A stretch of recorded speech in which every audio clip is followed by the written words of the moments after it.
tags ASK 8411. It is You Ask For It Thursday, man. If you got a question, we want to hear from you. We want to know what's your question. So you can text your question tonight. What's up, Bo Jr.? I see you. I see you, Bo Jr. What's happening? Text your text the word ask to 985-260-8411. I'm sure she hates when I call her that. But I call everybody's babies Junior. How y'all doing, man? It's You Ask For It Thursday. And if you are so bold, you can put your question as I'm teaching, as I'm talking in the questions box. In the comments. So yeah, hit that share button, man. Let's roll. It's You Ask For It Thursday. Wanda, I see you in the building. What's up, Miss Isabel, Miss Angela, Jermaine? Come on, boss. I'll see you in a little while, brother Jimmy. What's happening?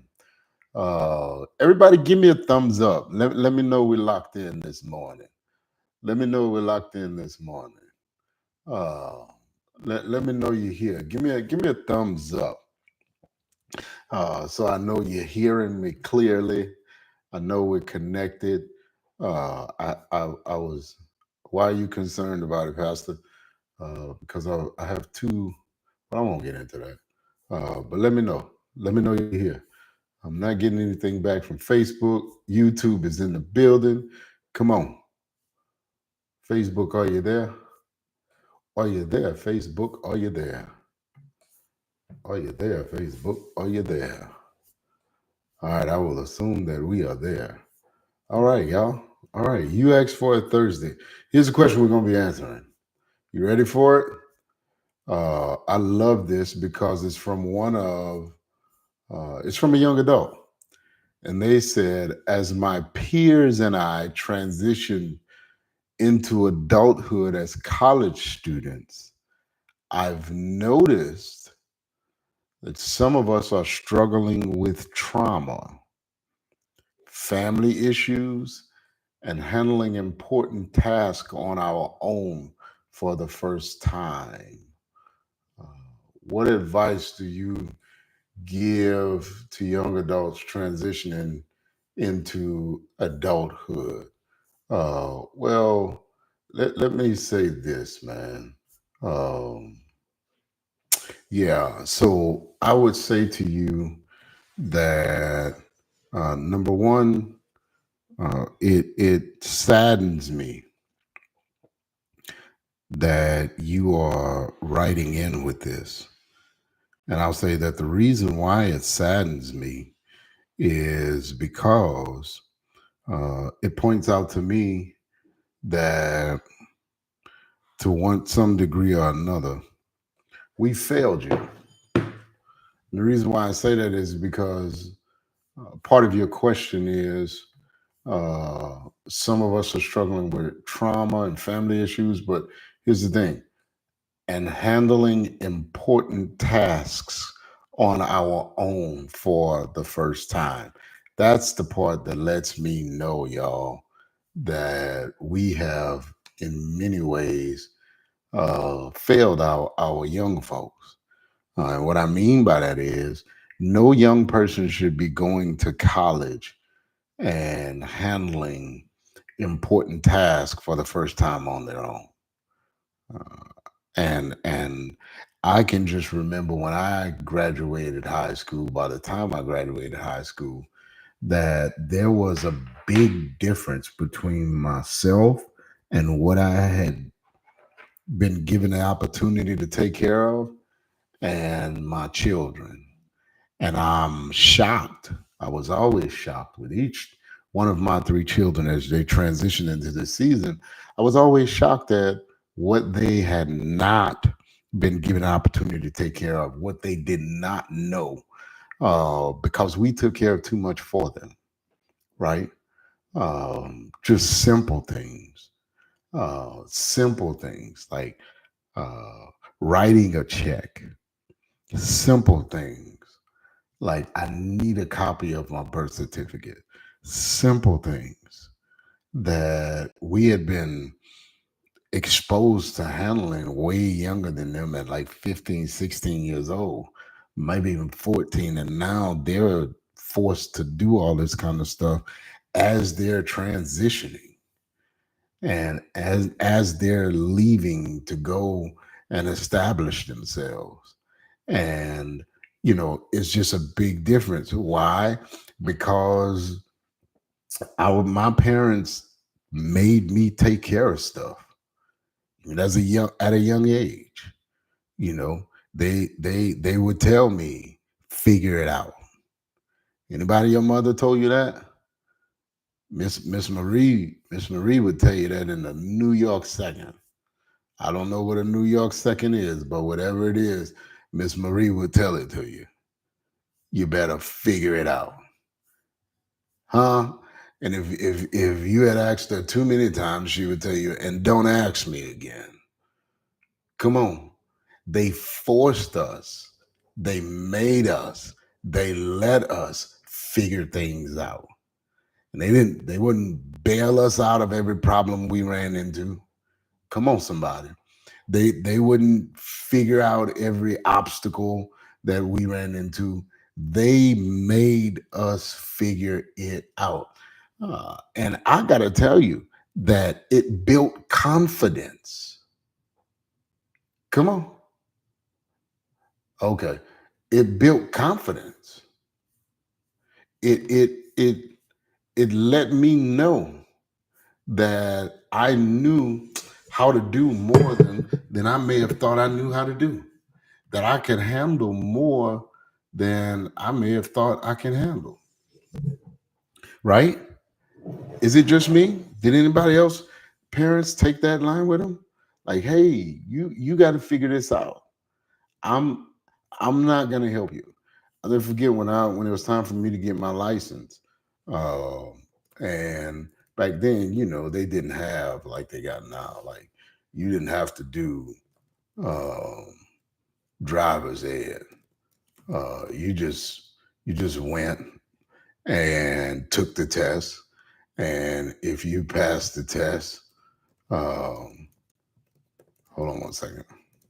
If you passed the test, you got your license, right? Um, well, when I got ready to get my license, man, listen. First of all, your driver's ed. I'll tell you what your driver's ed was. Your driver's ed started when you were, for me and my family. My driver's ed started when I was like 5 or 6 years old, right? And it was my daddy sitting me on his lap. Come on, somebody, while he was driving.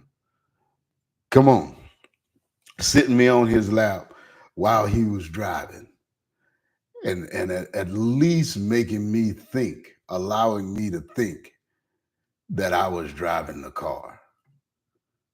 Come on, allowing me to think that I was in control of the steering wheel. That was my driver's ed. Was it just me, or did anybody else have that experience? Huh?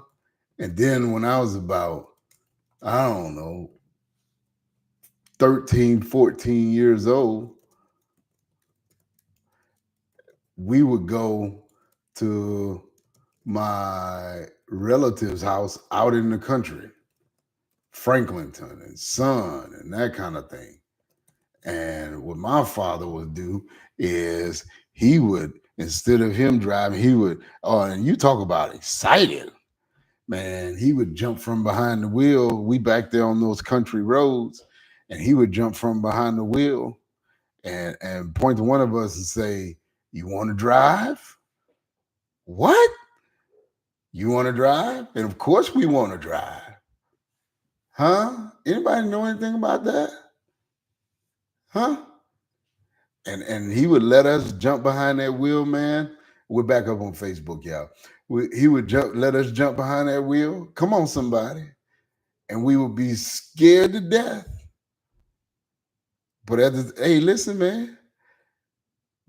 And I'm not telling you to do this with your children. It's a different day and age now.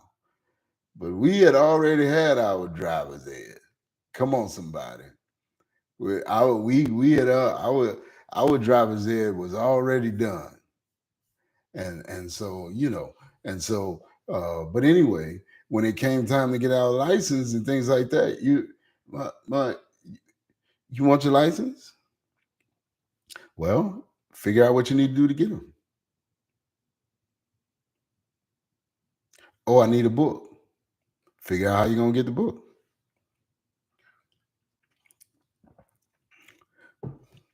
Oh, I gotta take tests. Figure out what you need to do to take tests.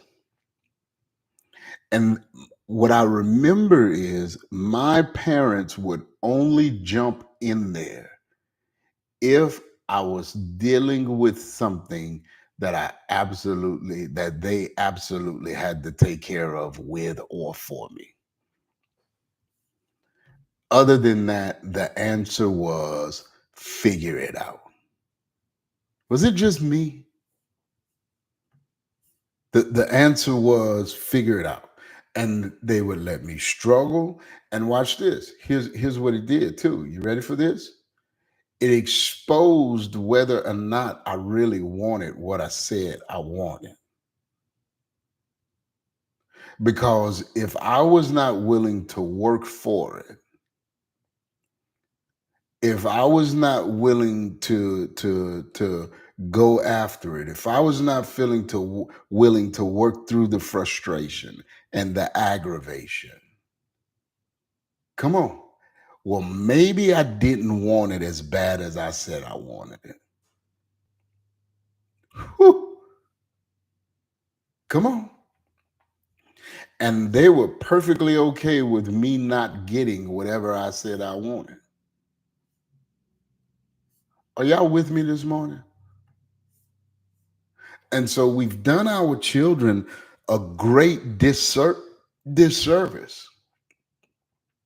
by figuring everything out for them, by jumping in there and rescuing them from every problem they have. Come on, somebody. I'm not listen, by jumping in there and giving them nothing to worry about. We've done a great disservice. And so now when it's time for them to go out on their own, they are not only do they feel like they're not ready, the truth is they're not ready because we hadn't given them the tools. Come on. We hadn't allowed them to go through the struggle. This person says, this young adult said, and so I would say this person says, some of us are struggling with trauma and family issues. Listen to me. Everybody struggles with trauma. This is what I need you to know. And I don't say this to beat up on you or make you feel bad about what you're saying. But hear me, young person. Everybody. And when I say everybody, I do mean everybody. Everybody struggles with trauma and family issues. No, listen to me good. Everybody has family issues, and everybody has gone through some type of trauma. Everybody, Pastor? Literally everybody. How do you know? Because whatever family you come from is made up of people, babe. And the one thing people are going to do, whether they're your parents or not, people are going to people. Come on. And so think it not strange that you have family issues. Every family has issues. And the reason why I'm saying that to you is because I don't want you to think that you're not normal or even worse that you have some legitimate reason to not be productive or to not do what you need to do for yourself and for your future family. Everybody has family issues. Everybody. And everybody has trauma. Trauma is a part of life. It's a part of life. It happens. It's the cost of being around humans. Watch this. Here's the deal. You ready for this? And some of the issues are issues that are brought on by family to us. And I got some news for you.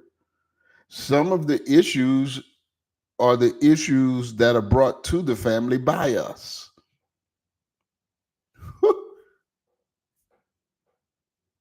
Listen, don't get it twisted. You've received some trauma as a result of what other folks did. But I'm gonna tell you what your mammy never told you, baby. You've caused some too.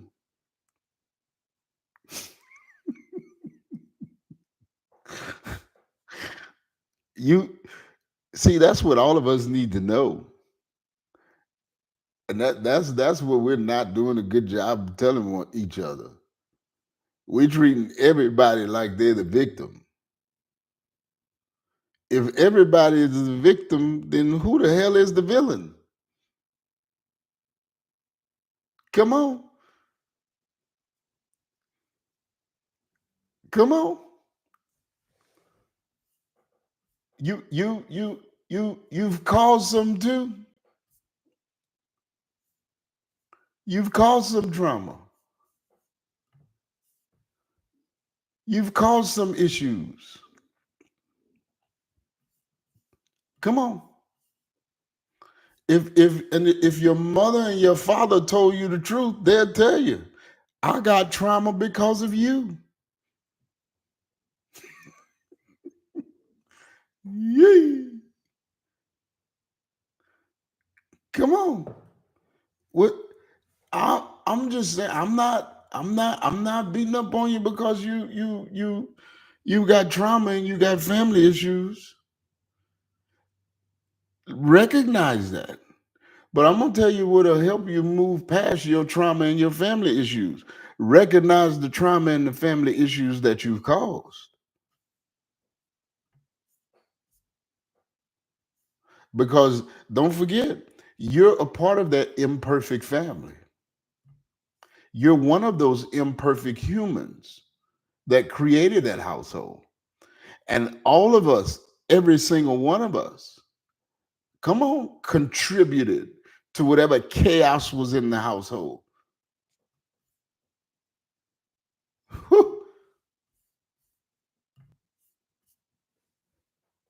Huh? Yeah, you got some trauma. But as much as you might need therapy for your trauma, and I'm not knocking therapy. I'm not knocking therapy. I'm not knocking therapy. I think we sometimes we need it. We do. But here's the deal. Here's the deal. You ready for this? They got some folks in your family who need therapy because of you too, baby.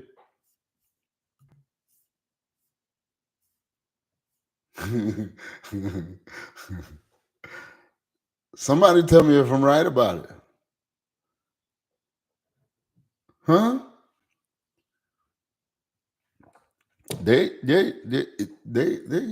I know my daddy and listen, Marie Young ought to still be in therapy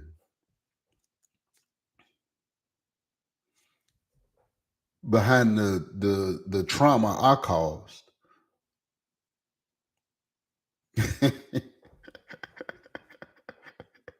Yeah. See, you and why is this important, Pastor? Why are you hanging out on it? Here's the reason why. Because you're a lot more likely to forgive people for the trauma they're caused when you get to the place where you recognize the fact that you caused some trauma. And I really feel like we don't do a good enough job of pointing out to people that yes, other people caused you trauma and other people failed you and other people were not uh perfect. But also in addition to that, you're not either. You hadn't done everything right. And I think that a major part of the problem between parents and children nowadays is not that we don't have not that we have imperfect parents, but that we don't have parents who point out to children their imperfections. Whew. Everybody's an angel.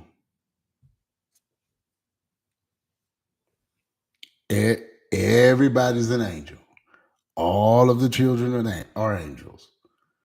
All of the children do good. Everybody gets an award. Come on. Everybody gets an award. Everybody's an angel. Come on. Everybody is, everything is okay.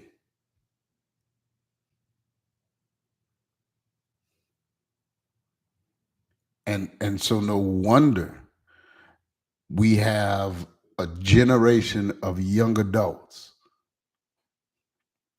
who see themselves as victims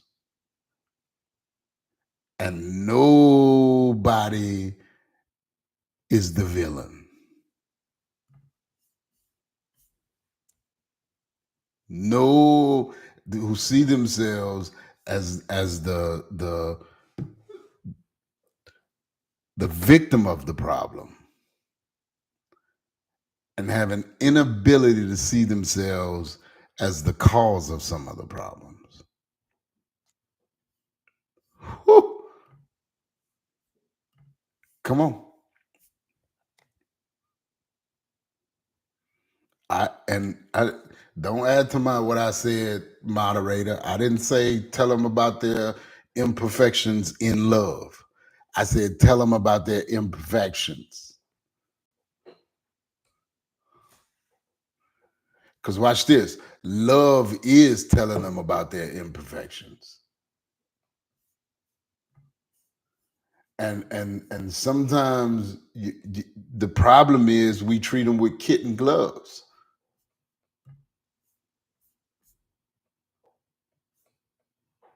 Huh? That even when we tell them the truth, we try to do it in a way that it doesn't tear down their self-esteem.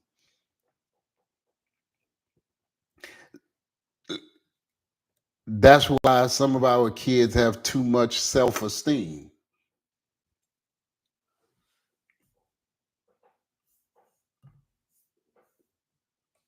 Come on. They esteem themselves too much. Lord have mercy. We don't want to hurt their feelings. Listen, your kids' feelings need to be hurt.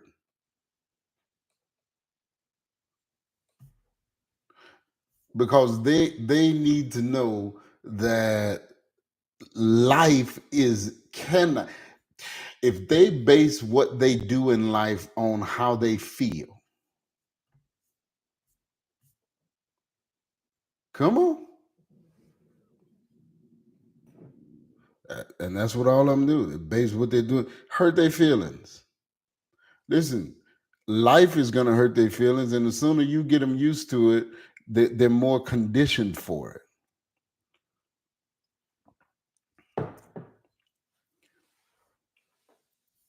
Just tell them the truth.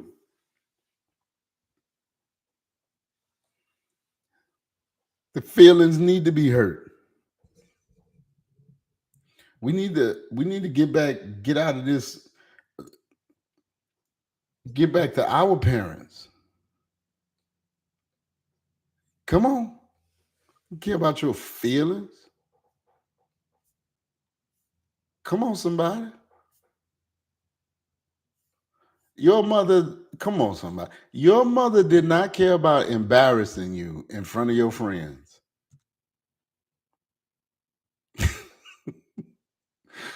Am I right about it? They did not care. I remember we were growing up, man. Our parents, whatever you got wrong at, if it was in front of your friends, they got your mind all the way together in front of your friends. Come on. My mother, I don't care who was around. Act crazy if you want to.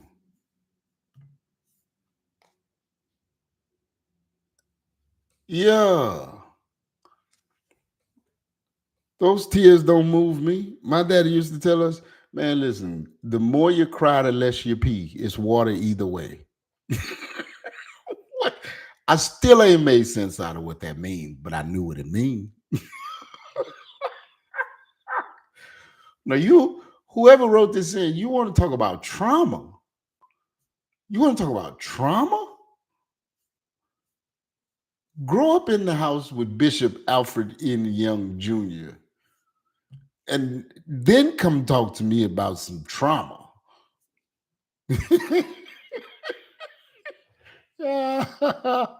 oh, oh, trauma. You hadn't seen trauma till you grew up in the house with Alfred Young Jr. Intentional infliction of trauma. He was trying to traumatize your behind. You wasn't satisfied until you were traumatized. Shucks. he care about your feelings. Shoo. Come on. But this is what you gotta pay attention to, right? This is what you gotta pay attention to. You ready? It made you tough. Come on.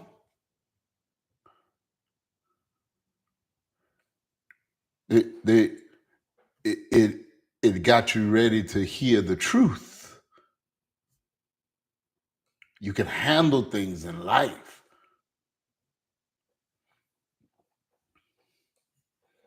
And so recognize and listen, if you wrote this in, uh, if you need to go get a therapist or whatever, go get a therapist. Do whatever you got to do. But here's what I need you to understand: that having family issues and trauma, baby, does not make you special.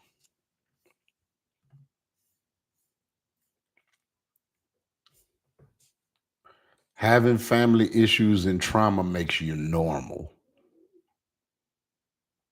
Having family issues and trauma does not mean that you grew up in a bad household. It means you grew up in a normal household.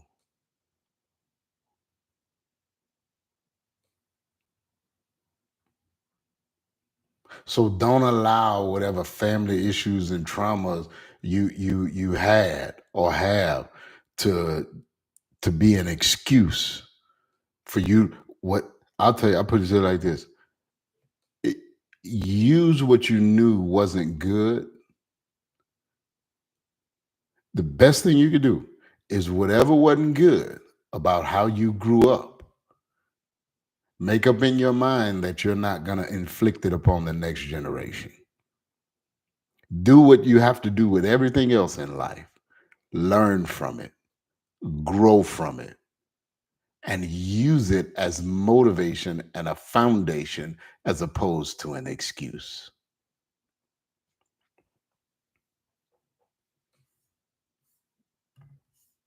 Are y'all with me this morning?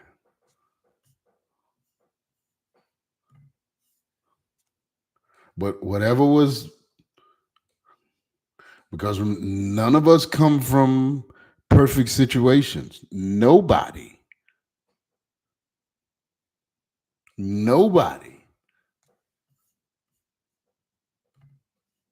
All of us, listen, all of us, it, huh, trauma.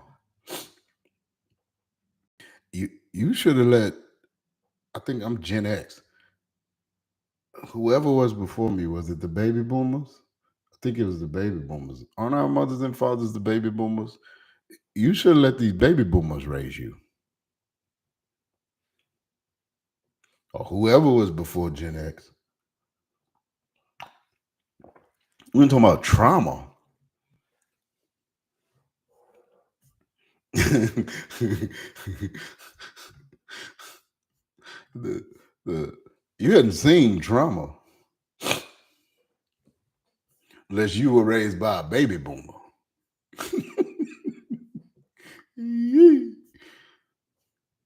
Talk about could care less. Now, here's the deal. You ready for this?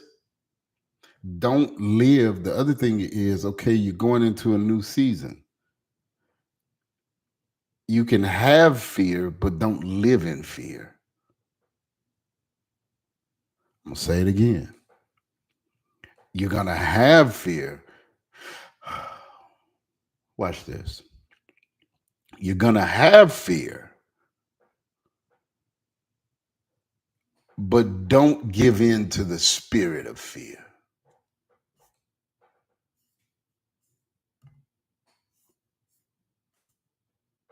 Bible says that God has not given us a spirit of fear, but of power and of love and of a sound mind. And let me say this: the in the unhealthy sense, fear doesn't come from God. It can come from where does it come from, Pastor? It come from a lot of places. Maybe you may have grown up in an environment of fear, a climate of fear. Watch this. You may have surrounded yourself with people and things that make us fearful.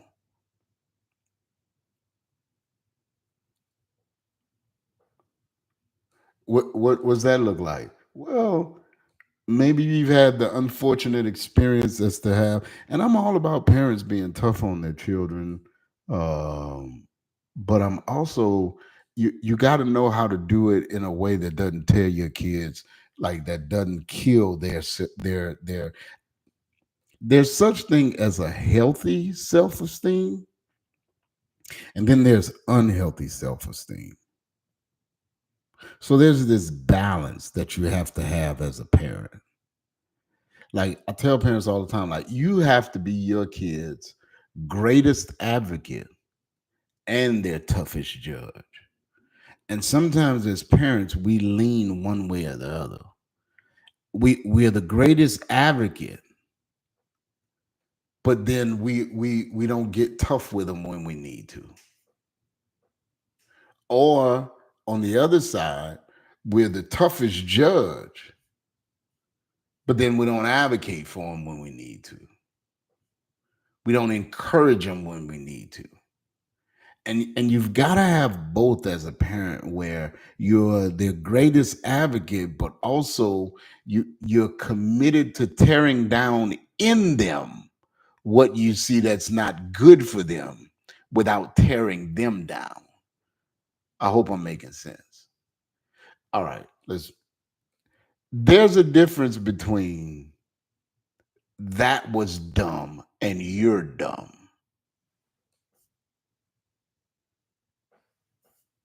Are y'all picking up what I'm putting down? There's a difference between that was crazy to do and you're crazy.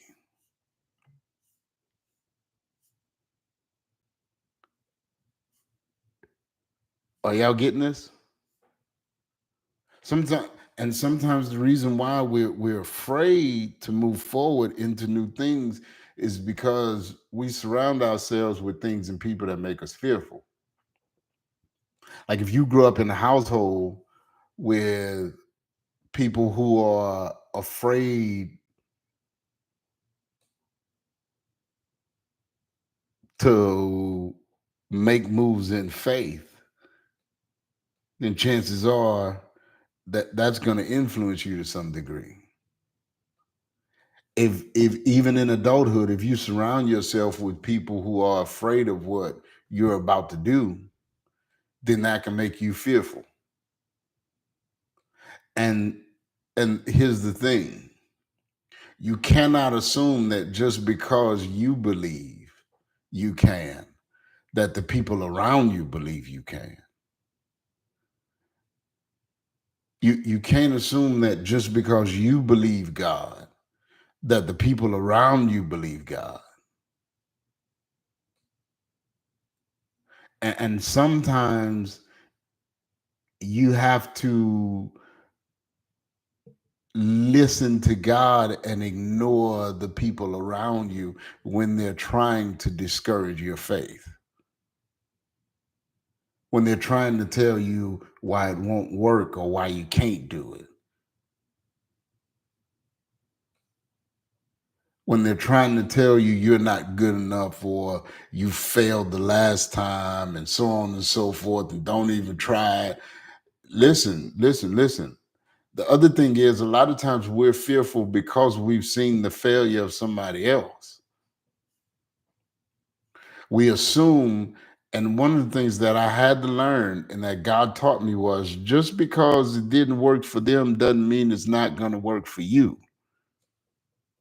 Okay, they failed, but what you don't know is why they failed.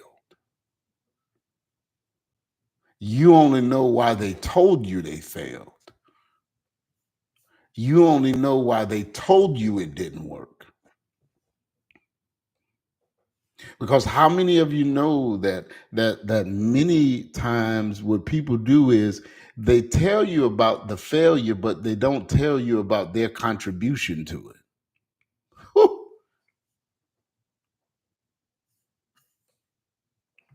Come on.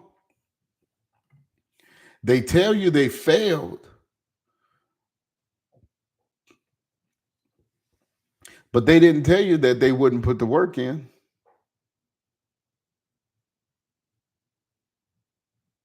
They tell you about their failure, but they don't tell you about their contribution to the failure. Come on. And that's a word for somebody because you're listening to other people who've had, let's say, failed marriages tell you why you shouldn't get married.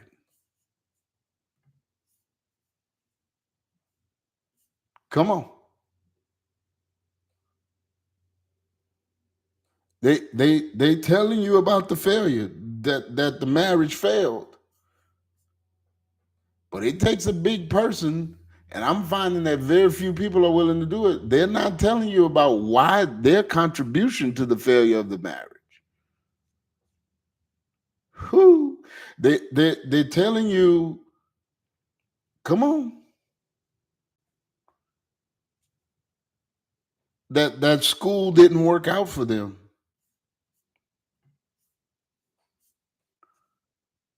But they ain't telling you that they ain't go to class. They telling you that when they graduated college that they couldn't find a job.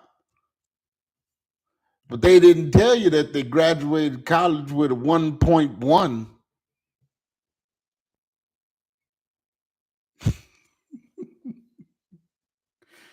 that they never went to class. You people listen, people will project onto you their experience without telling you their contribution to their failed experience.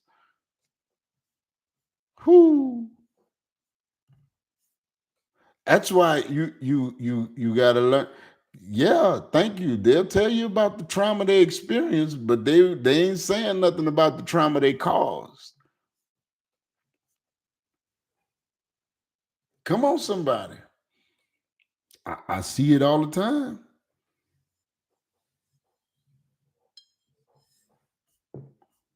I see it all the time. That's why you cannot allow someone else's failure or someone else's fear to determine your future. You listen, you can't allow someone else's past to limit God's future for your life. Whew.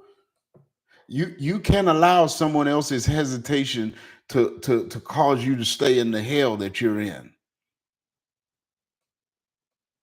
You cannot allow someone else their talk to talk you out of what you know God wants you to do.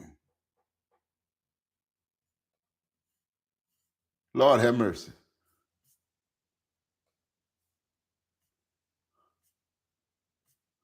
Because you know the story they're telling you. You don't know the whole story.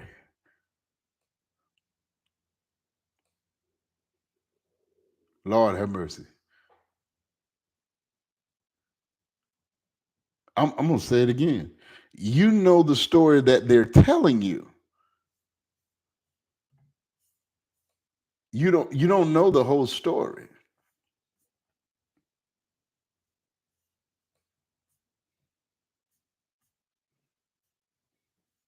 Another thing is, as far as the trauma and the failure, listen to me. You're gonna have some more trauma, and you're gonna have some more from some more issues. Some that are gonna be visited upon you, and some that you're gonna visit upon other people. But here's the deal. You ready for this? Don't allow the bumps in the road to scare you away from God's plan and path for your life.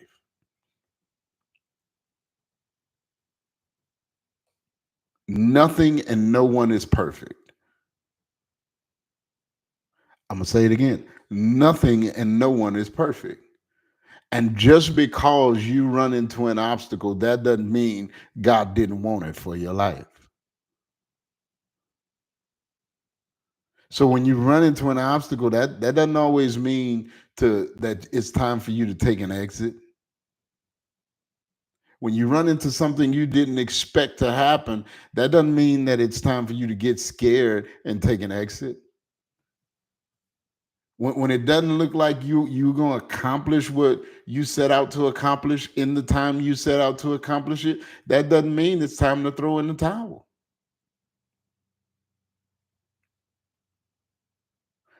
Here's what you have to remember about bumps in the road. You ready? A bump in the road is where you learn to experience what it's like for Jesus to take the wheel.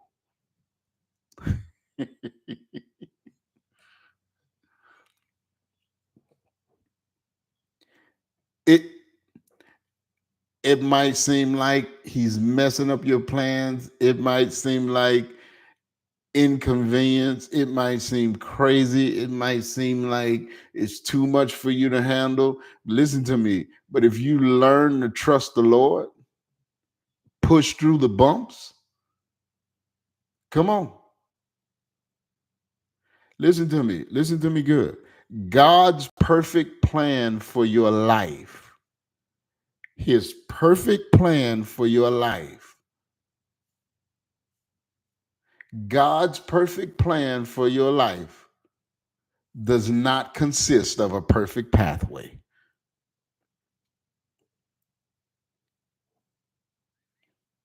And just because the path is imperfect, that doesn't mean that it's not God's perfect plan.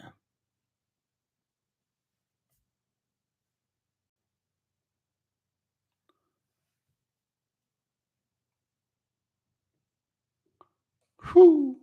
I see, and I'm gonna leave you alone with this because I really believe that Satan gets the blame for some stuff that God is allowing.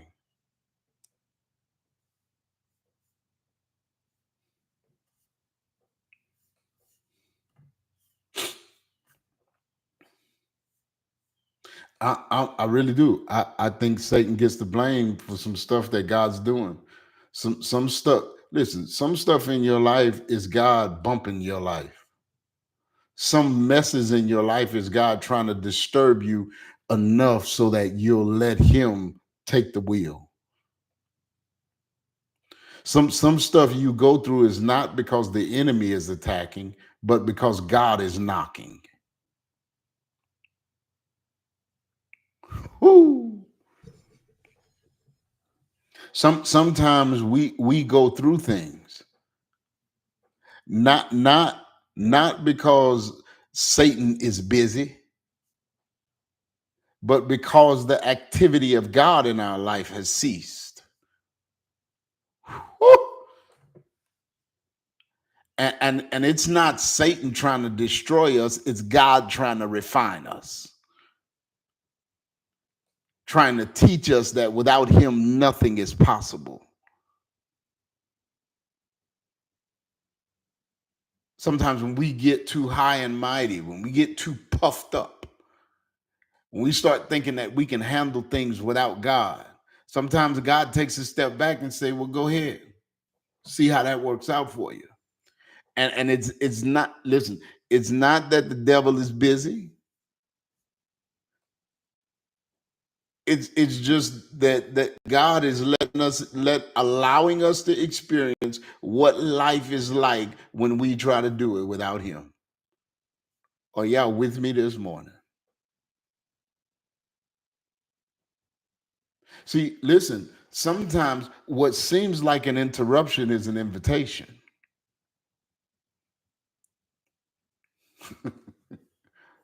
It's not Satan interrupting you, it's God inviting you to rest in him.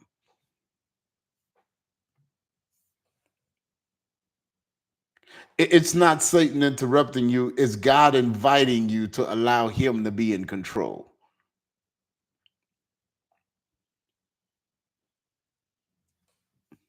Mm.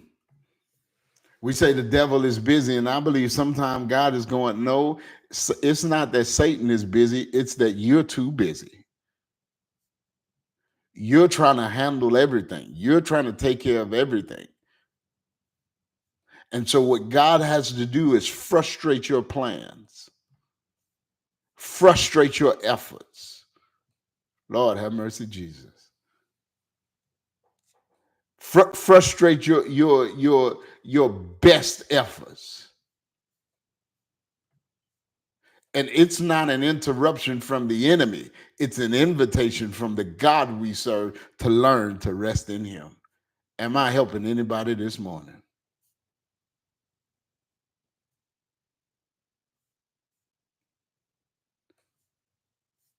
Lord, when is it going to work out? When is life going to slow down?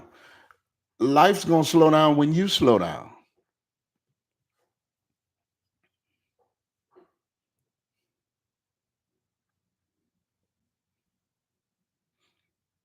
When am I going to get some rest? When you learn to rest in him.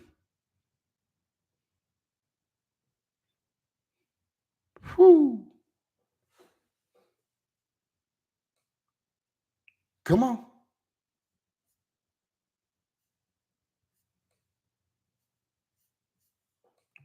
When are all these problems going to be solved? Who cares if the problems never get solved? If the problems get solved, don't it you might go through a season where there are not as many, or not the problems are gone. But believe one thing, there's going to be another season where you're facing problems again, even if you solve every single one of them.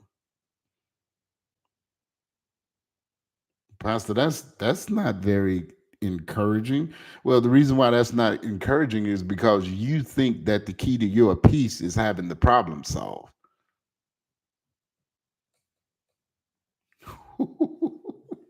That's why you're running around like a chicken with your head cut off.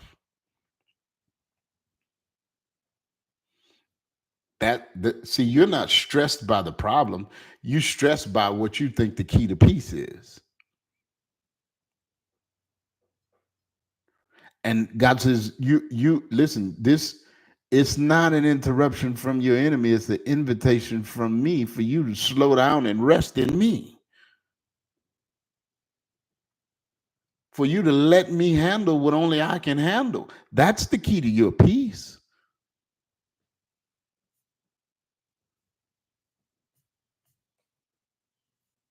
You're trying to rest in the resolution of the problem.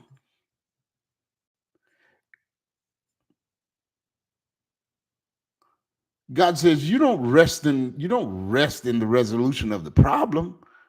You rest in the arms of the one who calms the seas. You're trying to rest in the storm, in the absence of the storm. God says, no, you don't rest in the absence of the storm. The only thing whether or not you have a problem will never get to the place where it's constant in your life. The absence of problems will never be a constant in your life. The only thing that's constant in your life is the God who solves them.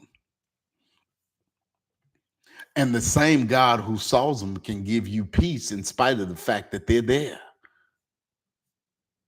See, we got to learn to rest in the constants, not in the seasons. Are y'all getting this? That's why he said, come to me. Come to me. Come to me. Jesus said, come to me.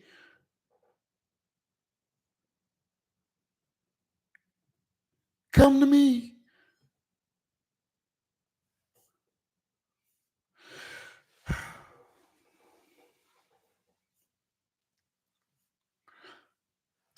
I hope I've helped that young adult, man.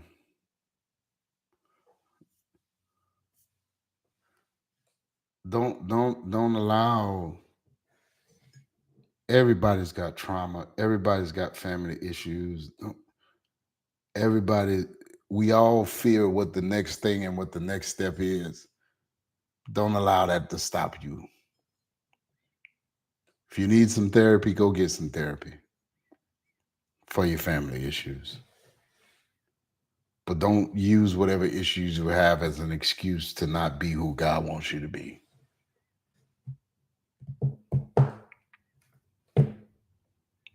Father, we love you. Thank you for your word. It's amazing to us and it's soothing to the soul. Lord, I pray that you would help us to rest in you. Give us the faith that we need. You said it comes from you. Father, give us the faith that we need. Help our unbelief, Father. It's the faith that we need to rest in you. Pray for whoever this young person is, Lord, that you, Father, would go before them, place a hedge around all of our young people who are stepping away from home and journeying off into the next level of education. Give them your wisdom. Lord, remind them of who they are in you. Lord, keep them. And we thank you and we praise you. It's in Jesus' name that we pray. Amen. I love y'all, man. You hadn't done so already, please hit that share button. Go to ANY3RD if you hadn't done so on Instagram. Follow the page, please. I appreciate all of you who have. I really do. Thank you to all of you who have already sent the link, already hit that share button. Also need all of your support, man. Need you to go to communitych.com/give and go to other and sow into Jumpstart. While you're there, if you want to sow into my life personally, you can do that as well by hitting a love offering. Other than that, man, I need to see all of y'all, every single one of y'all. Don't come by yourself. Don't come by yourself. Read what this says. This says Sunday, a word on purpose, is coming. So what does that matter, Pastor? It matters because I want to see your face in the place at one of our campuses. 8:30 a.m. in Slidell, 10 o'clock on Highway 1085 11 o'clock a.m. at our Columbia Street campus. I want to see your face in the place. I'm rhyming. It makes me want to rap. Y'all said I can't sing, but can I bust a rap? Can I rap for y'all? I'm not gonna do it. I'm not gonna do it. Hit that share button. Lord's will. I'm gonna see you on Sunday. We got baptisms at every one of our campuses. Come see, man. Come see people going public with their faith. Huh? We got people who going public with their faith. Somebody say, log off, Pastor. Going public with their faith. Come witness, man. As people go public with their faith in Jesus, get baptized. Huh? What an amazing day. We're gonna celebrate the fact that people are now connected to Jesus Christ. Want to see you at one of our 3 campuses this coming Sunday. Go ahead and sow into the ministry. I thank and praise you. Miss Desiree, I see you. I love you. Appreciate you. Please tell my boy I said what's up. I hadn't talked to him in so long. Hope he's doing well, man. Lord's blessings upon all of y'all. If it's his will, we're not on tomorrow, but if it's his will, I will see y'all Sunday morning. God bless.